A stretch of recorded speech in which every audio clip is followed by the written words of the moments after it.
Bonjour à toutes et à tous. Aujourd'hui, on s'attaque à un sujet qui est au cœur des préoccupations de n'importe quel manager. Comment faire pour qu'une équipe donne le meilleur d'elle-même? Ce n'est pas juste une technique, c'est vraiment l'art du leadership. Voilà la question. La fameuse question à 1 million. Comment on motive une équipe? C'est simple à demander, mais la réponse, elle, est beaucoup plus riche. Et c'est justement ce qu'on va décortiquer ensemble. Ok, alors, par où on commence? Eh bien, avant même de penser à ce qu'on va faire lundi matin, il faut s'assurer que les fondations sont solides. Parce que sans ça, tout ce qu'on essaiera de construire par-dessus risque de s'écrouler très vite. Et ces fondations, en fait, elles reposent sur 2 grands piliers. Le premier, c'est de bien sélectionner son équipe. C'est évident, mais c'est tellement plus simple de motiver des gens qui sont déjà alignés avec la mission de base. Et le deuxième pilier, absolument crucial, instaurer un climat de confiance. La confiance, d'accord, mais comment on fait? Ce n'est pas quelque chose de magique, ça se construit. D'abord, il faut que le manager soit crédible, ça veut dire compétent, exemplaire. Et ensuite, il faut maintenir une communication très proche, très ouverte. Il faut que ça circule, que les gens se sentent écoutés. Bon, une fois que les bases sont posées, le travail ne fait que commencer. Maintenant, il faut entretenir cette dynamique jour après jour. C'est le deuxième acte de notre histoire. Comment on anime le quotidien pour que la flamme ne s'éteigne pas? Et figurez-vous que tout commence dès le matin. La façon dont une journée démarre, ça donne le ton pour tout le reste. C'est un moment tout bête, mais qui a un pouvoir incroyable pour un manager. Concrètement, ça veut dire quoi? 2 choses toutes simples. D'abord, un accueil chaleureux et personnalisé. Un vrai bonjour, en regardant la personne dans les yeux, ça peut tout changer.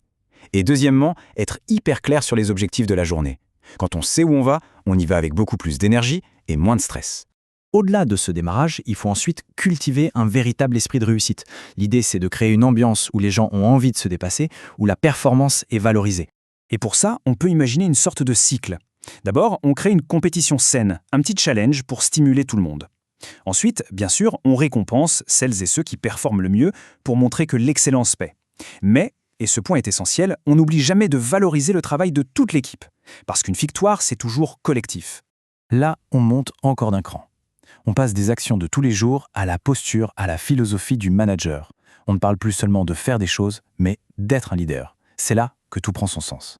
Et le cœur de cette philosophie, c'est ça. Le vrai leadership, c'est d'avant tout un investissement dans l'humain.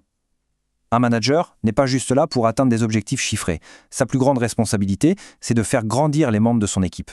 Et cet investissement, ce ne sont pas que des belles paroles, c'est du concret. Ça passe par un plan de carrière transparent pour que chacun puisse se projeter, et ça passe par la promotion de ceux qui le méritent le plus, pour prouver par l'acte que l'engagement et le talent sont reconnus et récompensés. Dans notre source, on trouve un concept que je trouve génial, le management de plaisir. L'idée, c'est de créer consciemment un environnement de travail qui soit à la fois hyper pro, mais aussi convivial, un endroit où on a du plaisir à travailler.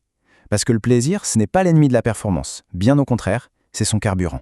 Et cette citation résume tout, je trouve, protéger ses équipes et assumer sa responsabilité. C'est ça finalement, être un leader. C'est être un bouclier pour son équipe quand ça va mal et assumer personnellement quand il y a un échec. C'est vraiment la marque des grands.